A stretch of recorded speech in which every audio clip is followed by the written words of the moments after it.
আপোনালোকে সকলোৱে জানে যে আজি 1 জুলাইৰ পৰা ভাৰত চৰকাৰে প্ৰণয়ন কৰা 3খন ক্ৰিমিনেল এক্ট সম্বন্ধীয় আইন আজিৰ পৰা হেৰি হ'ব, আজিৰ পৰা প্ৰযোজ্য হ'ব।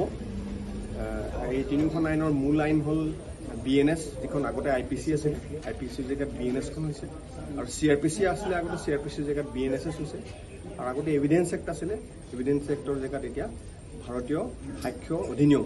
এই 3খন আইন মূলতঃ ক্ৰিমিনেল যি অফেন্সেছ হয় সেই অফেন্সেছ ডিল কৰিবৰ কাৰণে প্ৰণয়ন কৰা আইন, আৰু এই আইনত বহু বেলেগ বেলেগ ধৰণৰ নতুন সংযোজন হৈছে আৰু নতুন ধাৰা আহিছে। বিশেষকৈ ভাৰতীয় প্ৰমূল্যবোধ, ভাৰতীয় মানসিকতাৰ ওপৰত এটা লক্ষ্য ৰাখি পেলাই এই আইন প্ৰণয়ন কৰিছে। লগতে শিশু, মহিলাকে আদি কৰি আৰু বিশেষকৈ চিটিজেন চেণ্ট্ৰিক এখন আইন আহিছে। আমি আশা ৰাখিছোঁ যে অনাগত সময়ত আমি এই আইন প্ৰৱৰ্তনৰ ক্ষেত্ৰত আমাৰ ভূমিকা সুন্দৰকৈ পালন কৰি আমি সকলোৰে আমি যাতে জাষ্টিছ সময়ত পায় তাৰ বাবে আমি কৰ্তব্যৰত।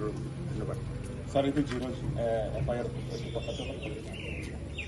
জিৰ' এফআইআৰটো এনেকুৱা ধৰণৰ, যদি কোনোবা ব্যক্তিয়ে কিবা কাৰণে FIR দিব লগা হ'ল কিন্তু POটো সেই জেগাত নহয়, ডিফুট নহয়, POটো ধৰ একচুৱেলি দিল্লীতে হ'ল কিন্তু তেখেতে FIR ইয়াতে দিব পাৰিলে সেই FIRখন জিৰ' FIR হিচাপে ট্ৰিট কৰি ইয়াৰে যিজন অফিচাৰ ইনচাৰ্জ তেখেতৰ সাক্ষ্য গ্ৰহণ কৰি বিভিন্ন যি কৰিবলগীয়া আছে কৰণীয় কৰি সেই জিৰ' FIRখন ট্ৰান্সফাৰ কৰি দিব য'ত POটো আছে তালৈ গুচি যাব। গতিকে তেখেতৰ যিটো অভিযোগটো ইয়াতে ৰেজিষ্টাৰ কৰি পঠাই দিব পাৰিব।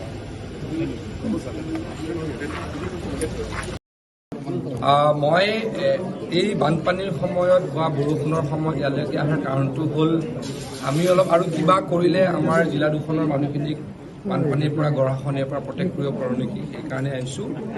আৰু সকলোখিনি MSC আৰু ডিপাৰ্টমেণ্টৰ অফিচাৰসকলৰ লগত কথা পাতিলোঁ।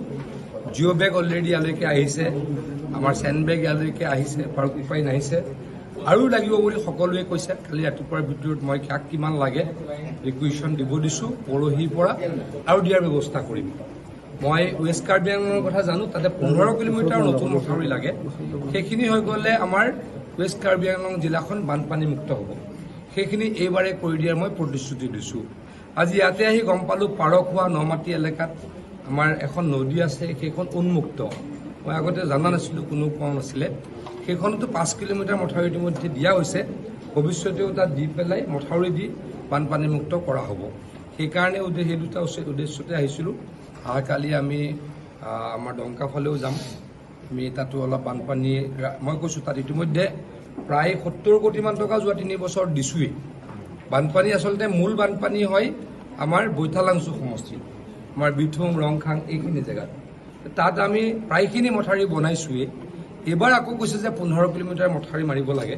সেইখিনি মাৰিলে মোটামুটি যদি মথাউৰি নতুনকৈ নাভাঙে তেতিয়াহ'লে আৰু আমাৰ পশ্চিম কাৰ্বি আংলঙত পানী নহয়।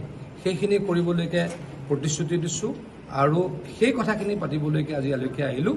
কালি আমি পশ্চিম কাৰ্বি আংলঙলৈ যাত্ৰা কৰিম। মই দৃষ্টি আকৰ্ষণ কৰিব বিচাৰিছোঁ যে কাৰ্বি আংলঙৰ যিখন যিটো বান্ধ, এই বান্ধটো এৰি দিয়াৰ লগে লগে প্ৰায় 27খনমান গাঁও ডুবি যায়।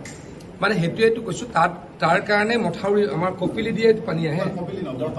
বৰপানীটো কৰিবলৈ চেষ্টা কৰি আছোঁ লাহে লাহে। মই এতিয়া আমি কপিলিখিনি কৰি লওঁ, বৰপানীখিনিও লাহে লাহে কৰিবলৈ চেষ্টা কৰি আছোঁ। ডিব্ৰুগড়ত বানপানীটো আৰ্টিফিচিয়েল ফ্লাড। ডিব্ৰুগড় টাউনৰ বানপানীটো আৰ্টিফিচিয়েল ফ্লাড, বৰষুণ বেছি হোৱাৰ কাৰণে। সেইটো জলসম্পদৰ দায়িত্বত নপৰে, তথাপিতো আমি চব লাগি আছোঁ। মই এইটো ক'বলৈ বেয়া পাম যে গুৱাহাটীৰ বানপানীটো, Guwahati town, Guwahati city, Dibrugarh town, য'ত টাউনত বানপানী হয় সেইটো আৰ্টিফিচিয়েল ফ্লাড, সেইটো বৰষুণ বেছি পৰাৰ কাৰণে হৈছে।